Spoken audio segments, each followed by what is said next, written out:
trampling out the vintage of the grapes of wrath in the Promised Land. Jewish settlers in the West Bank protesting the Israeli-Palestinian talks in the U.S., saying, in effect, this land is our land. Tendentious sentiments, especially here in Hebron, home to 450 Jewish settlers and 130,000 Palestinians. Israel's Foreign and Defense Committee walked the walk in Hebron while Prime Minister Netanyahu talked the talk in the U.S. This is some of the Promised Land, promised to the Palestinians by the Oslo Accords. Lands, promises, accords that are all in the crucible of the talks in Maryland and in the crucible of Benny Alon's agenda. To bring Mr. Netanyahu down as soon as possible, to look for an alternative, to go to elections, and to try to save the land of Israel as well as the life of the people of Israel.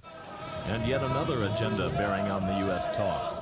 Palestinians want their men freed from Israeli prisons, want them home. If any agreement is reached without special attention to the issue of the prisoners, it will not be accepted by the Palestinian people. Hopes and fears coming together in the Holy Land.